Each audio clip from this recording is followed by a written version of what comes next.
Welcome to the Incredibly Human podcast. I'm your host, Kyle Lister. Today we are doing something a little bit different. It's going to be just me.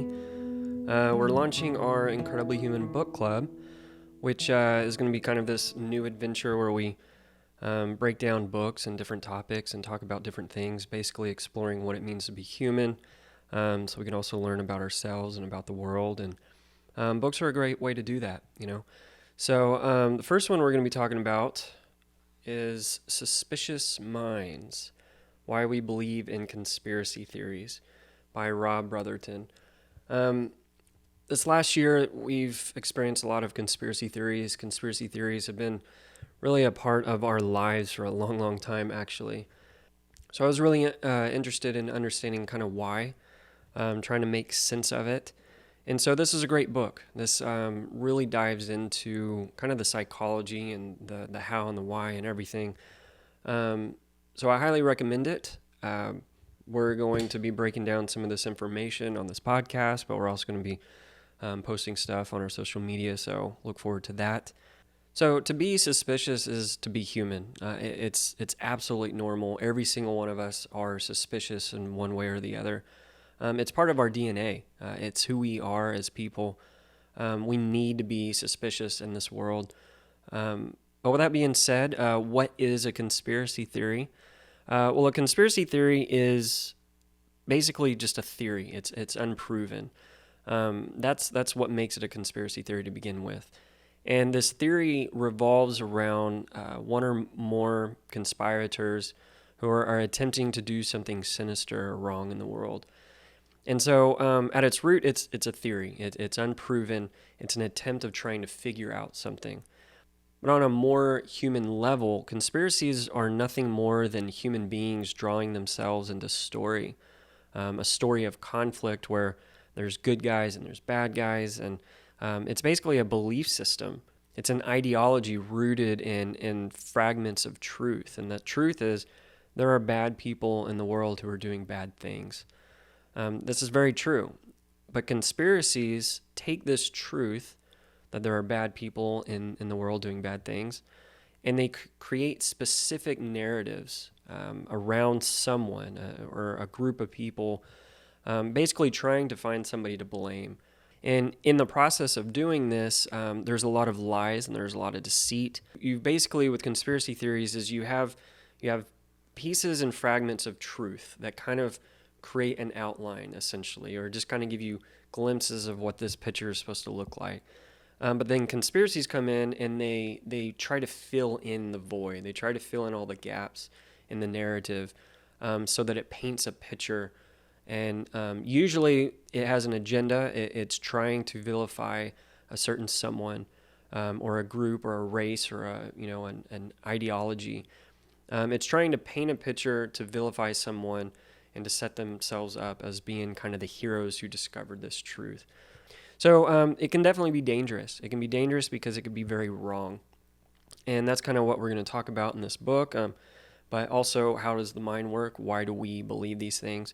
So this book, Suspicious Minds, it's really great at helping us understand how the mind itself works. You know, that's what I took from this.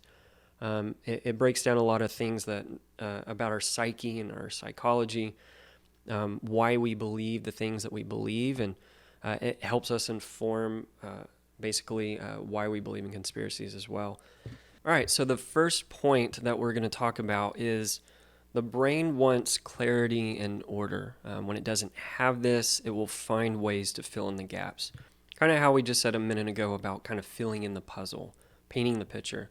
So our brains want to make sense of the world, right? To do this, it actively constructs everything that we see and hear and taste and smell. And to do this, it also wants to take the path of least resistance, to give order to the chaos. It wants to burn very, very little calories. So we have all these like active shortcuts in our brains. You know, when we're sitting in a room, like if you're listening to this podcast or if you're watching it, you're not thinking about sitting in the chair and what is this chair and how does it work, and you're not thinking about a lot of things, and that's because you have these mental shortcuts. Your brain has constructed this world since you were a baby growing up to an adulthood, It's constructed this world, and now we know a lot of things, and it's reserved all that. It's put it away. So now you're just actively constructing new things, and life gets really, really easier as we age and grow up a little bit because our brains have learned how the world works. But even so, our brains have flaws.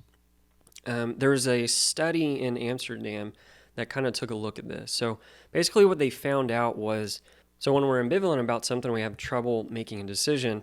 And then when we experience disorder in our lives, we are more likely going to see imaginary patterns and shapes. So what they did was they basically had students think of something they're ambivalent about, sat at a computer, and then this computer had an error message that popped up in the middle of the assignment. This created a little bit of disorder. Then they had these students go sit at a different cubicle to work on a different assignment. But the cubicle that they sat at this time was dirty, and it was covered in trash and everything. And the point of this next assignment was to go through these different slides with these different images, where it was basically just random markings and dots and scratches and whatever. But they were supposed to choose which slides had discernible images hidden inside the markings. So, there might be a boat hidden in the markings. There might be a cat or an animal of some sort. So what they had was they had two groups, these two control groups to this experiment. The first group sat down at the dirty cubicle, and they just worked through it. They didn't clean up anything. Then the second group, the researchers was like, hey, let's clean up this mess, and then you can work on this assignment.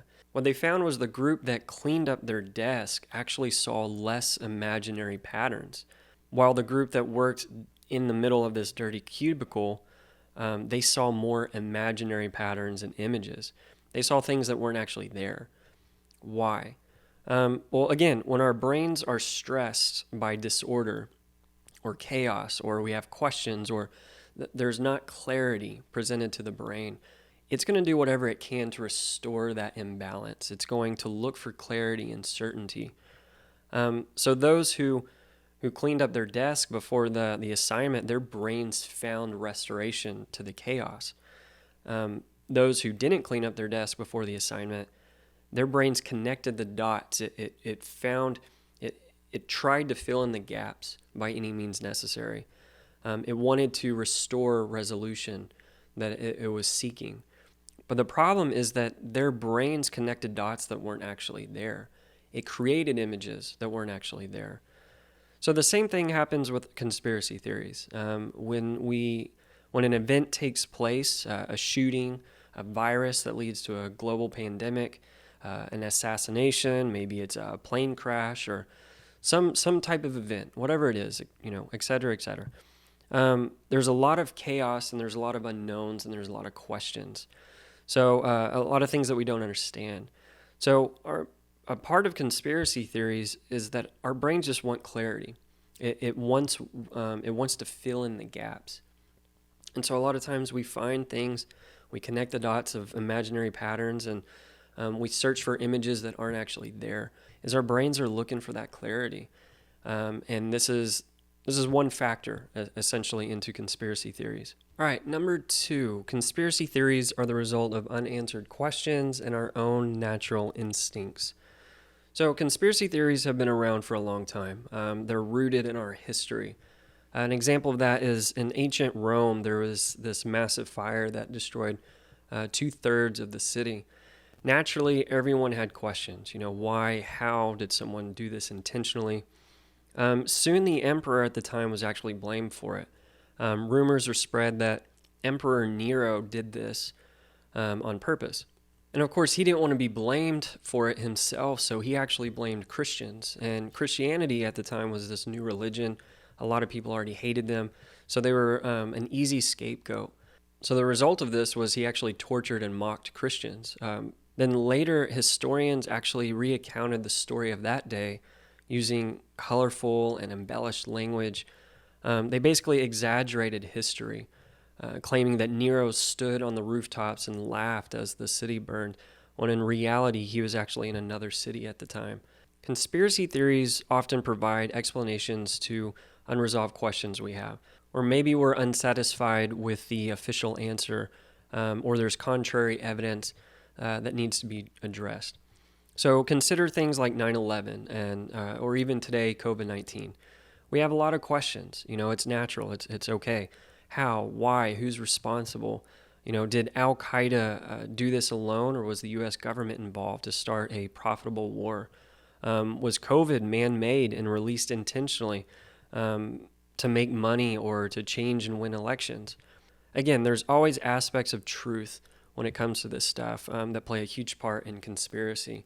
So wars are profitable. That's true. The right narrative can change an election. That's true. We research and work on viruses in labs. That's true. So when we know these things are true, and then on top of that, we have our own biases and our own assumptions about the world, or even the government, we're more likely going to believe in these things and these theories. So our brains will actually start to say, okay, this might actually make sense. It could be possible. This could possibly happen. And so from there, once you kind of create that framework and you have that foundation of, wars are profitable, medicine and vaccines are profitable. From there, it's much easier to kind of try to fill in the gaps and paint a whole nother picture. So conspiracies basically take these questions and they furnish them with unconventional answers. They take these slivers of truth and they surround them with chaos and sometimes it's just blatant lies and made up narratives that really confuse us, but it starts to paint a picture, but it also has an agenda. It wants to steer us in a certain direction. The danger comes when unsafe answers replace the real ones. So from there, also consider lies and exaggerated truths. Like Emperor Nero, he deflected blame. He didn't want blame on himself, so he deflected it on somebody else. Or historians later recounted that day and they sold the story. They used colorful language and they embellished it to kind of create this villain. And then sometimes it's just a small lie built on top of another small lie, which is built on top of another small lie until the story is basically no longer true whatsoever. So another example of this in our history is actually secret societies. So societies like the Freemasons and the Illuminati, they were often blamed for things that happened around the world. The guy who actually started the Illuminati, his name was Adam Weishaupt. He was just an idealist during the Enlightenment period. He embraced this freedom of thought and didn't want to see everything through religious context alone. But he also loved secret societies, and so he started the Order of the Illuminati. It didn't take long. I think he ended up having like 300 members, and then the secret was out. The cat was out of the bag. And the Illuminati were attacked. They were accused of being anti-religion and disloyal to the dynasty. And they were shunned and soon collapsed. But when you think about why these societies were blamed, is one, we don't like secrecy. That's human nature. But at the same time, it also creates an easy scapegoat. And then to build on top of that, these secret societies like the Freemasons or even the Order of the Illuminati, they were kind of resistant to the way the world was already, established and was going. The narrative that they were really trying to idolize was freedom of thought outside of religious context and challenging some of the ideas at the time. So this upset like the religious top people, it upset the church and it upset the politics at the time. And so for them, they challenged that. They challenged that resistance to a new idea, and they blamed them. Secret societies were blamed, and they were vilified. But another major example of this in our history, and this is one that I can't believe we don't talk about more. It just kind of blows my mind. But that's the example of the wise men of Zion. There was this 80-page pamphlet called The Protocols of the Learned Elders of Zion that played a major role that motivated Hitler and led to World War II and the death of millions of people and Nazi Germany and everything. It was a pamphlet. This pamphlet, of course, I'm going to say right off the bat, was actually a fake. It presented itself from the perspective of Jews and how they are wanting to take over the world. It was a collection of short sermons from this chief elder to his colleagues, and it described non-Jews as unthinking barbarians who shouldn't govern themselves, and the only viable option was to basically take over the world. And the protocols were kind of this guidebook on how to do it, how to subvert democracy. They would manipulate the media, politics, undermine other religions. They would even spread plagues and famines, and start recessions and assassinate people and even start wars. And they would do all of this in secrecy. So everything in this pamphlet was also extremely vague, so you couldn't catch anybody. And because of this, everything was easily pinned on Jews. These were the bad guys. Everything that was happening in the world that was wrong or bad, it was their fault. It was easy to blame them. When something was going wrong, they were the ones stirring everything up. So according to the rumors, though, a Russian spy, who is our hero of this story, he found the pamphlet, and he copied it, and he shared it with the world to release this truth, to shed light on these bad guys, the Jews, and what they were trying to do to the world. So books were written about Jews and how they were the world's biggest problem. Even Henry Ford, the founder of Ford Motors, he wrote his own little pamphlet, his own little book, and gave them away at Ford dealerships. And then in 1920, the protocols were debunked. A German scholar found an uncanny, similar work of fiction that was written 50 years earlier. But all these protocols did primarily was tap into the anti-Semitism that already existed in the world. The world was already very anti-Semitic to begin with. And so the protocols tapped into that, and it really gave more force and power into this idea that Jews were bad people. So looking over through history to kind of shed more light onto this, in the 4th century, there was a saint who denounced Jews as baby-killing devil worshippers. In 1215, Pope Innocent III made Jews wear distinct cloths and yellow badges of shame, which Hitler used in Nazi Germany. Then in the Dark Ages, the Roman Catholic Church led mass executions of Jews. During the Black Plague, outbreaks were blamed on Jews. People believed they were poisoning their drinking wells. So towns actually slaughtered their own Jews in hope of sparing themselves from the plague, which of course didn't work, and they ended up dying anyway. Then there were even rumors of the blood libel, which said that Jews drank the blood of Christians that they murdered as allegory to the Passover and used it as medicine to heal themselves. And then if children went missing, Jews were often blamed. So we had these rumors that were spread throughout history that demonized Jews, and these rumors are actually still spread and used today.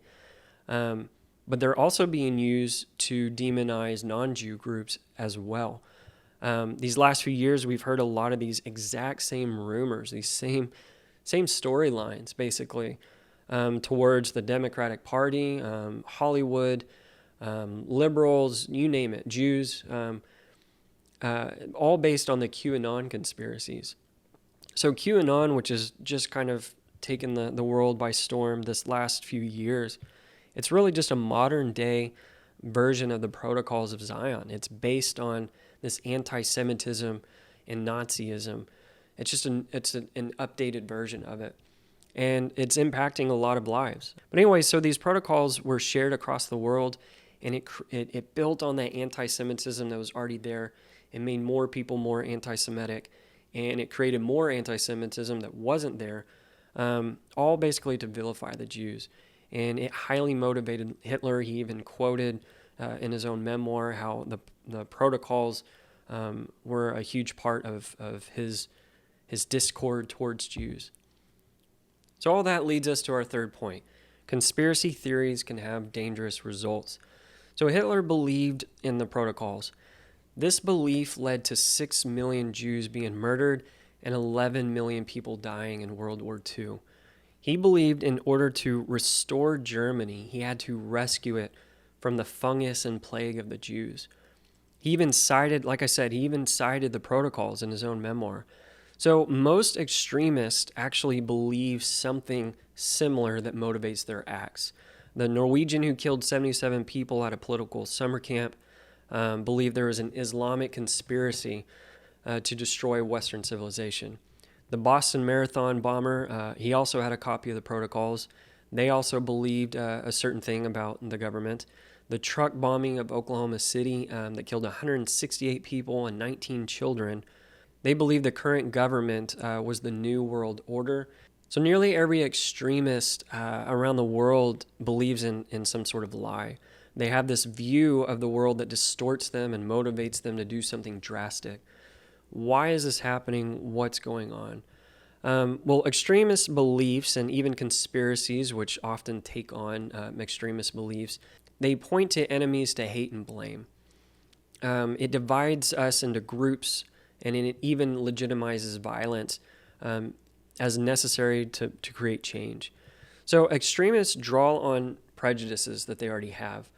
And then they demonize and find scapegoats to vilify. Researchers have actually found that in extremist conspiracies play a core component to their extremist belief. So what's happening today is conspiracies and these extreme beliefs about the world, they're shifting us on this spectrum of suspicion. So when we're young, we have this more innocent side of suspicion. You know, we believe in the good of people, and it isn't until the world kind of molds us and shapes us and shows us that the world can actually be very bad, and there's bad people out there doing bad things. So most of us are actually in the middle. We realize that the world is a bad place and bad people are doing bad things. But as we get caught up in conspiracy theories and we start embracing more extreme beliefs, we're slowly shifting into a more extremist mindset. And that's the danger of conspiracies that they're going to do for most of us. And most of us aren't actually extremists, but the more and more that we absorb and take in, the more of these extreme beliefs that we start to accept, it slowly starts to shift you into a more extreme mindset. There's more paranoia, there's more fear. We get worried about our families, our children, and this causes a lot of mistrust in the world. And these ideas and these false narratives, they can greatly impact our beliefs, you know, and that's kind of the danger, some of the more subtle aspects of the danger of conspiracies. You know, not all of us are going to be extreme, but it can lead extremists to becoming more extreme, to doing more extreme, dangerous things like bombings and shootings and terrorist attacks. Terrorism is really rooted in a very distorted view of the world. That's why we have these things that take place, and it makes us angry, it makes us frustrated. That's what's going on. You know, extremism begets even more extremism. So another problem and harm caused by conspiracies is that they can distract us from legitimate misdeeds and topics. Instead, our energy and our focus follows dead ends and imaginary villains. So, for example, take 9/11. A lot of people thought it was an inside job when in reality the government simply just dropped the ball. It wasn't this mass conspiracy to start a profitable war. It was actually just incompetence. The CIA knew of two of the hijackers living in the U.S. The FBI just needed the information to do something about it. So one agent actually requested to send them information, but he was never given permission. So what happened was there was just this problem of a lack of interagency communication. There was a failure to trust one another. One agency had one piece of the puzzle, the other agency had the other piece. It was incompetence, not conspiracy. So there are real conspiracy theories out there, obviously. There's real people doing wrong things that require whistleblowers and journalism and academics and officials working inside the system. So we need those people. We need those people to take the job seriously and to find these things out and to dig out all the bad things and the bad people who are doing stuff around the world. So extremism paints the world in black and white, when in reality it's very much gray. Conspiracies often ignore the nuances of life, and this is actually a really bad thing for us. All right, so number 4, conspiracy theories have a foundation and they have guiding principles. There's a formula that's been used for a very long time. So the principles of conspiracy theory, number 1, they thrive on unanswered questions. They're unproven by design. And because of this, you can't argue with it. Number 2, they paint a picture that nothing is as it seems. So we're purposely misled. There's someone deliberately fabricating the truth to fool you. The obvious answer is never the correct one. There's something more sinister that meets the eye. Accidents are planned. All faces are actually masks. Doubt everything. Doctors are actually destroying your health. Lawyers destroy justice. Universities destroy knowledge. Government destroys freedom. The media destroys information. And religions destroy spirituality. Number 3, the theory is as competent and powerful as the theorist needs it to be. It can move. It's unbreakable. They can change directions. Because again, it's a theory, it's unproven, so they're allowed to twist and turn as much as they want. Number 4, everything is evil. Conspiracists are the heroes in the story. They are the truth seekers. They are the warriors of God. I hear that all the time, the warriors of God. They often speak in moral absolutes. The bad guys are evil. The good guys, we are the good guys, we're of God. Number 5, they're founded on hunting down gaps or voids in the narrative. If there's a mistake in a story, that's evidence that it's a conspiracy. If there's a question without an answer, it's a conspiracy. You'll often see a lot of conspiracies pointing to retracted evidence or a change in the story because there's something new that was learned or there is a mistake. They'll point to that and say, hey, look, that's the point. It's a conspiracy. So number 6, conspiracy theories are irrefutable. They're impossible to dismiss regardless of evidence because even the evidence can be faked or part of the evil person's doing. So they can weave whatever story they want. If the evidence stands against them, that's because the conspiracy is working. It looks that way on purpose because someone else is pulling the strings. They can also be as vague as they want. It protects them and shields them from criticism. So these founding principles, these guidelines, they can really help us identify what a conspiracy theory actually is and whether or not this is just a theory or is there actually some sort of truth to it. Use these guidelines to help you make better decisions. But at the same time, as I say that, we should also note that we can't use this framework to dismiss everything. That could also be negative because some of the things are going to fall into this. There are going to be some of these that are true in certain situations. There are still bad people doing bad things. We have to remember that. But these guiding principles will kind of help shed a light on what a conspiracy theory is and how it's working, and it can help us protect ourselves. All right, number 5, conspiracy theories also follow basic storytelling principles.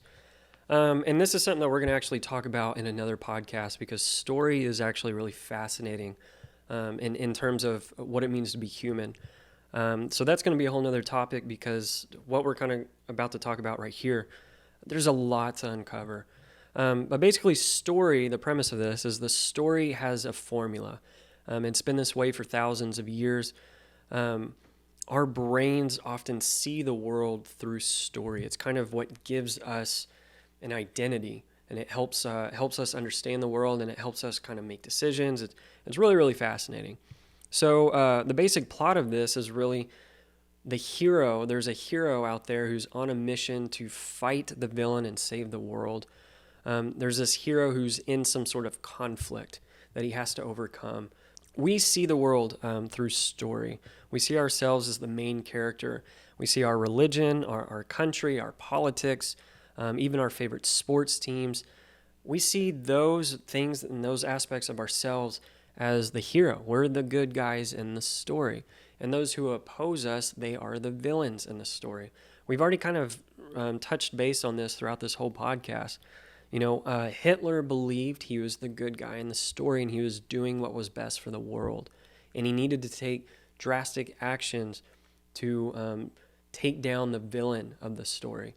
Extremists, they do the exact same thing. Politicians, the media, everybody, we're all seeing the world and our lives through this perspective. So conspiracies do the same thing. They use this element of story to tell their story, their version of the stories. So first, let's start with the villain, because this is kind of the main aspect of conspiracy theories. We love a good villain in stories. We love, whether it's a movie or it's a book, it's a TV show, our favorite, whatever it is, our favorite stories often have a really, really good villain, somebody who just did really, really well. And it's because we're drawn to that. We want a really, really good bad guy.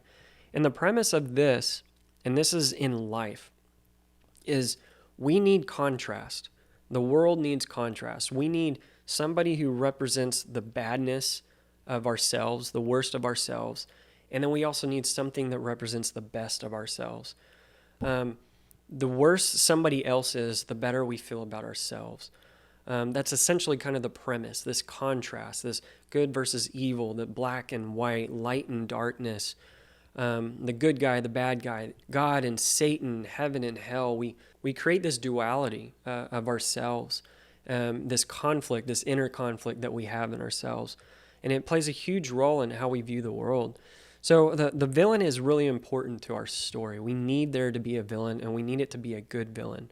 And so that brings us to the next component of the story is there's a villain out there who is wanting to do something to negatively impact our lives. So this villain is creating conflict. And that's what conspiracies often build off of. They paint a picture that there's a villain out there who's doing something wrong. And a lot of times in conspiracy, and politicians will do the same thing, media will do the same thing, social media posts, YouTube videos that go viral. These villains, these bad guys are wanting to take something away from us. They're wanting to control us. They want to take away our freedoms, our freedom of belief, our freedoms of choice, our freedom of speech. They're wanting to silence us, mask us. They want to control us in some way. And they might even take drastic steps to do that. They want to take away our guns, our ability to protect ourselves. That's kind of what's happening, is that conspiracies paint a picture of there's this bad guy who's wanting to take something away from us. He's wanting us to conform to their ideology when we don't want to do.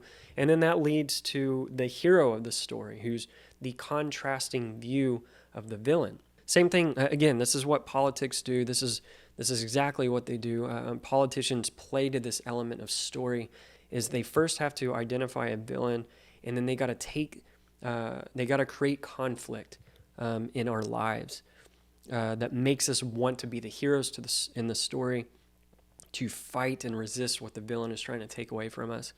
And then that leaves us, the good guys who are resistant to this. So anyways, it's very fascinating, because this is what highly motivates our views of the world. It motivates things like wars and politics and policy, and it motivates every aspect of our life, So the good guy in the story is often an underdog. It's somebody who rises to the occasion. We love the David and Goliath story as well. We love those types of stories. We love underdogs. We love people who overcome the odds. And conspiracy theorists, they often paint themselves as the underdogs. The world is trying to shut them out. They're trying to blacklist them. They're trying to close off their voice. We've seen a lot of that this last year with social media and Twitter and YouTube, who are banning a lot of these conspiracy theorists. They're using that motive. They're using the things that are going on, this blacklisting, as a way of creating an underdog story, that they're being attacked by the world, but they're not going to give in. And then they ask for truth warriors. They ask for men and women of God to rise up and to defend them and to join them in their ranks and to not give in into what the villain is trying to do. So basically, conspiracy theorists are painting this story. They're creating this story element to create good guys and bad guys, and to dangle things in front of us of the things that we want that is under attack, but that you still have to stand firm. You got to resist. So one element of this is this myth of pure evil. So the evil villain in the story represents everything, kind of how we said, everything in human nature that is twisted and imperfect. They are driven by greed and power and self-interest and egotism and lust. Again, this is the contrast to the good guy. So this is human nature. We're all, in some way, shape, or form, these are the imperfect parts of being human. We're all a little villainous in that, because we're imperfect, and that's okay. It's okay. What we like to do is we like to amplify the badness of villains, so it diminishes the badness in us, the good guy. Yeah, we're all human and we're imperfect, and yeah, I struggle with greed and lust and egotism and this self-interest, but not to the magnitude of this person, this villain. They're wanting to do it much, much more than me. So therefore, they're worse for the world than I am for the world. But what are some other aspects of why we need villains in our lives? Well, one is we have a fondness of passing judgment on the characters of others. It makes us feel better about ourselves. So we're also keen to condemn and punish people who mistreat us, even if we have to sacrifice a little to enforce the justice. And then surprisingly, 2/3 of all conversation is actually gossiping about others. Again, we like to deflect blame on others so that we feel better about ourselves. If we're sitting around with our friends and our family, and if we're talking about all the imperfections of this other person in our lives, it makes us feel better. It creates that contrast in our worlds. And then also, if we meet a stranger, we judge them until they prove their trustworthiness. This is another aspect of human nature. We have this tribalism mindset, this us versus them, which is a whole nother topic we're going to kind of go into as well in another podcast. But when we see people doing bad things, we strictly see them as bad people. But when we do something bad, we rationalize our behavior as kind of a momentary lapse of judgment to justify the circumstances. The myth of pure evil is that there's almost entirely no person out there that is simply motivated by pure sadism. Are there a few handful of people out there? Probably yes. But most violence that takes place in the world is actually the result of a mutual hostility. There's this grayness, this nuances to why we do bad things in the world that often it gets coded over. We just label that person of being strictly bad and strictly evil, when in reality it's not. We are shaped and molded by our experiences and other viewpoints of the world. And like we said before, certain beliefs and ideologies can push us more and more extreme. So building from this, look at the government, for example. We kind of already talked about secret societies and how they're blamed. They're easily blamed. Well, the government is no different. The government is often blamed as being the bad guy in the story. They're the villain. They're trying to do this, they're trying to do that, and they have these cover-ups, all this other stuff, right? Well, a major aspect of that is not only do we need a villain and we need the secrecy, they're easy scapegoats. But the nuances of this is that the government in itself is just a large organization of people and systems. It's very complex. It's very diverse. And people are flawed. Systems are flawed. Policies are flawed. When things aren't properly regulated, you have mishaps and stuff. You also have people who give in to things. You have things like lobbyists who come in and they speak in politicians' ears and they steer them in a certain direction. They offer them money and gifts, or they offer them jobs at their business where they're going to make $2 million to sit around and pretty much do nothing. So what happens is the government is flawed, right? It's very flawed. Systems are flawed. People are flawed. But this idea that it's this evil entity that's working in secrecy to try to take over the world, that's simply untrue. But that's what conspiracies often paint. That's the story that they're trying to sell to us. So case in point, his story is highly motivating to us. It really affects and manipulates how we see the world and how we see ourselves. And conspirators and conspiracy theorists and politicians and media and extremists, they use the power of story to pull us in a certain direction, to change the view of how we see the world and how we see ourselves. Often they tell us and they celebrate us that we're the heroes in the story. We're doing good by sharing their videos and their posts. We're making the world a better place. We are resisting evil. We're warriors of God. We're warriors of truth. And it gives us a sense of accomplishment. It makes us feel better about ourselves. So as we talk about suspicious minds and what it means to believe in conspiracy theories, this is a huge factor. We want to be the good guys in the story. And we need, in order for us to be the best good guys, we need there to be really bad guys. We need villains. So that's one major aspect of conspiracy theories. All right, so the last point that we're going to make in this podcast is our brains look for patterns and intentions while following our internal bias and assumptions, which shape our beliefs. So we've already kind of talked about the guiding principles of conspiracy theories, and when you combine that with the power of story, it's easier for us to start to understand why we believe in conspiracy theories. Why do we become caught up in them, and we get sucked into them, and why they're so powerful and they motivate and move people to act a certain way. But beneath all of that, our brains are also very responsible. So the way that is our brains look for patterns and intentions. So we like to assume that our eyes are cameras and we're watching the world, and that's how we make sense of everything. When in reality, as we said in the beginning of this, our brains aren't just passively watching, it's constructing the ideas. So sometimes, though, our brains actually will deceive us. We might see things like faces in clouds or in tree bark. We'll see imaginary images and patterns. This is actually called apophenia. It's when we find meaning in randomness. We see things that aren't actually really there, but we recognize a pattern that shapes it. So illusions, for example, are very great at pulling back the curtain. And illusions can also be so compelling that it leads us to fanciful beliefs. So, for example, if you want to believe in ghosts and aliens and miracles, odds are you're going to experience and see those in your life. But if you're somebody who doesn't want to believe in those things, odds are you're not going to. Our brains will find what we want them to find. So again, when we see an illusion, it's like we're tricking the mind. An example of that is the Kanaiza triangle. So in the Kanaiza triangle, there's three Pac-Man shapes, and there's these three unfinished triangles. But to our eyes and what we view, it looks like there's actually just two triangles layered on top of each other, covering three circles. It's because our brain is finding patterns that we're used to seeing. We're starting to fill in the gaps again. It's constructing something.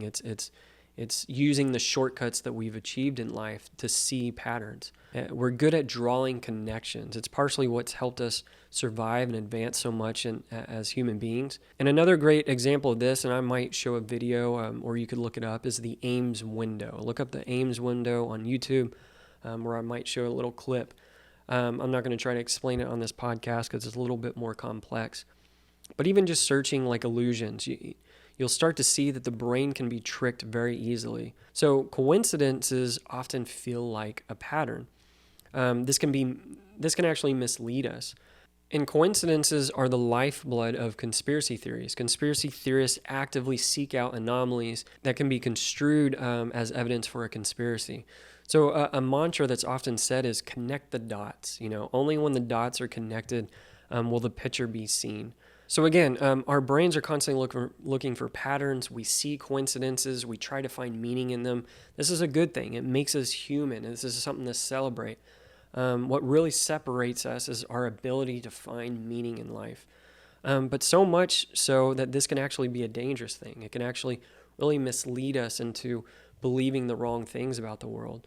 And this is why we need things like science and statistics and experiments to help us conclude the patterns. And it might take more time. It takes more energy. It helps us kind of make sense of the patterns that we're seeing. Our brains also seek intention. Theory of mind is a psychological toolkit we have in order to read minds. So it's basically how we figure out what somebody else is thinking. Our brains, again, our brains have shortcuts. Intentions kind of bridge the gap between our actions and the invisible thoughts that cause them. So say somebody bumps into you, maybe you're with some friends at a bar or something, or in a restaurant, and somebody bumps into you. The very first thing your mind starts to kick in is, okay, was that intentional or was it an accident? And so your brain starts to analyze, and it starts to try to make sense of the situation. Was the place crowded? Was it empty? Did the person look at you with kind of this disgruntled face, or did they look back and did they seem innocent or apologetic? And then did they apologize, or did they give you kind of this angry face? Intentionality bias is when we assume that everything was intentional. When the brain can't comprehend something, or it's rushed, when it doesn't have time to analyze, we default to our most basic assumptions that it was intentional. This is also why, like, when we're inebriated from alcohol, or we don't have enough sleep, we're really bad at making decisions. We're not having that moment of analytic thought. And then we also project ourselves on others. This is another toolkit that we use. So if you were to see me pick up a glass of water, you would think immediately, oh, he's going to drink that water. That's the assumption that you would have. You wouldn't assume that I might break the water on my head, or I would dump it on my shirt, because that's not what you would do. This toolkit, like all these other toolkits that we're talking about, they're shortcuts in the processing. They're helping us get to the conclusion much quicker. It's helping us construct the world around us. Because as we said in the beginning, our brains want clarity and order, and we're trying to use less calories to get there. But all these shortcuts also have flaws. When it comes to conspiracy theories, we're using things like patterns and intentionality bias and projection to create false narratives and false stories. And a lot of times, what conspiracy theorists will do, if you watch these videos, or you look at these posts and these podcasts and the things that they do, is what they'll do is they'll start to get you to question. They'll project ideas into your brain. Why did that person act that way? Why did he say that way? Is that how you would have reacted in that situation? Would you have said this if you were innocent?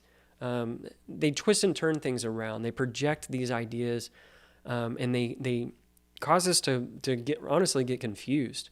But that's what they do. And then they also point out patterns that are happening in situation. Oh, did you see when this happened this way, or this did that? And then again, as we've said in the foundation, there are no such thing as coincidence. These patterns, these things that have happened, the way these events unfolded, that was all intentional. That was part of the plan.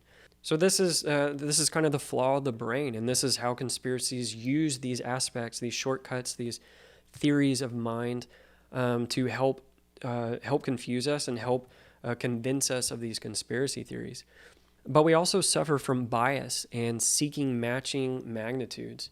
Proportionality bias is when we want the magnitudes of events to match the magnitudes of what caused them. So when we see something that significant happens, we believe that something significant caused it. Like throwing a rock really hard versus throwing it really soft. If you throw it really, really hard, the odds are you're going to break something. If you throw it really soft, odds are you won't. But in reality, sometimes small things can cause major consequences.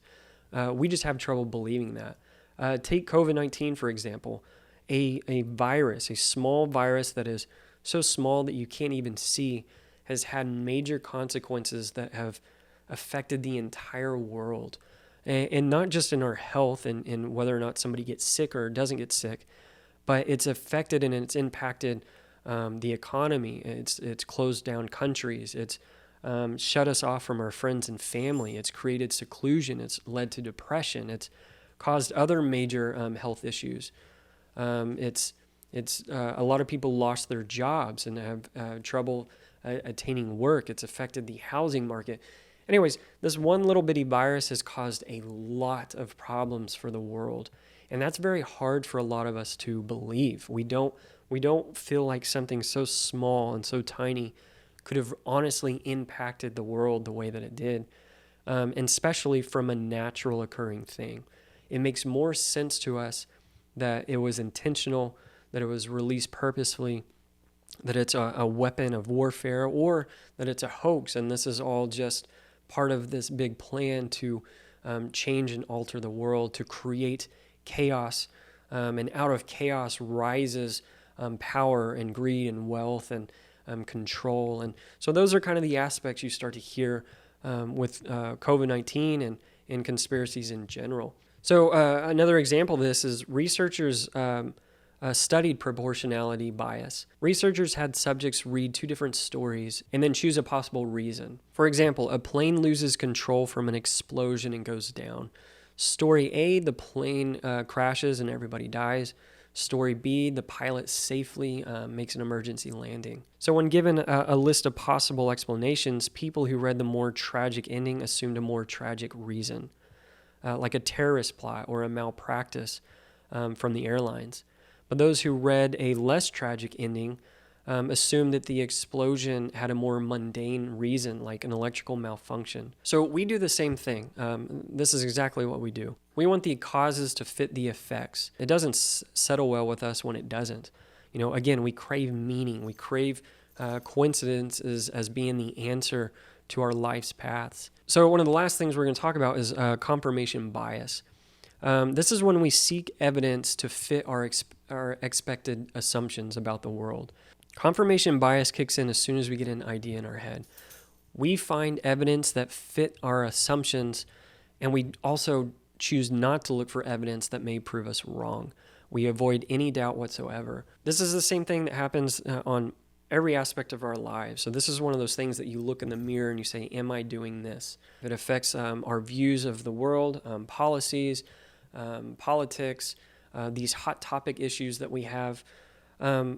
We want to confirm our own beliefs. Again, we want to be the good guys in the story.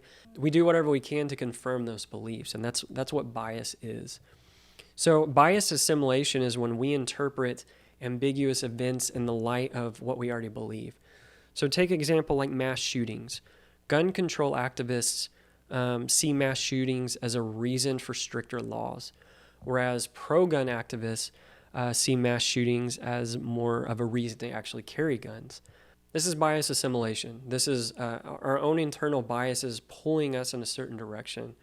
It happens too with political debates. Both sides see candidates as winning the debate, coming out on top.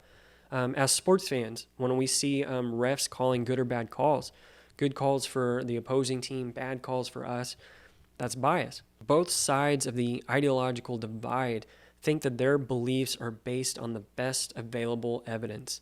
And it's very rare that you'll see anybody change their mind. Confirmation bias really acts as a protective shield in conspiracy theories. It basically allows us to have a fortress confirming our own beliefs. Like look at COVID-19 and vaccines and a lot of the rhetoric that has been passed around this last year.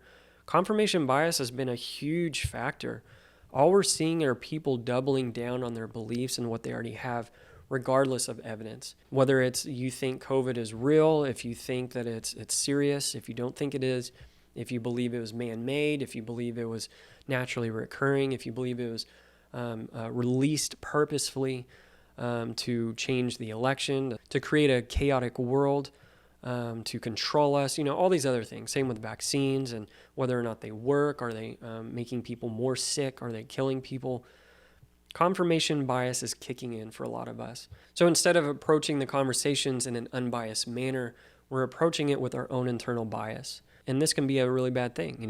It can prevent us from growing as human beings and bettering ourselves. All right, so that is Suspicious Minds. That's going to wrap up our first podcast.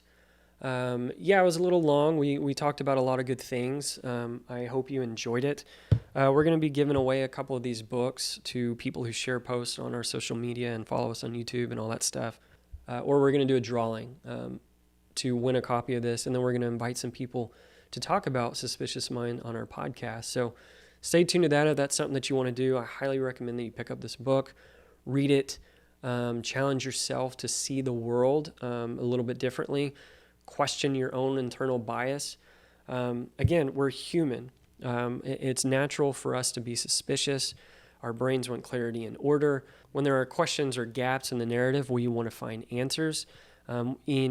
Sometimes they're right, sometimes they're wrong. Conspiracy theories can lead to dangerous outcomes. Obviously, World War II is a great example of that. They also follow guiding principles, and they use elements of story as a template to suck us in and to create heroes and villains and bad guys. And they also paint the world in black and white, which isn't a good thing. The reality is life is full of nuances. It's very gray.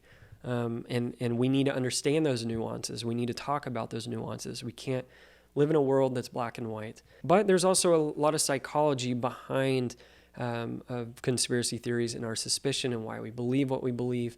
None of us are immune to it. Our brains often are triggering some of these things, and they're steering us in a certain direction. So my biggest takeaway from this book is I don't want my view of the world to be distorted.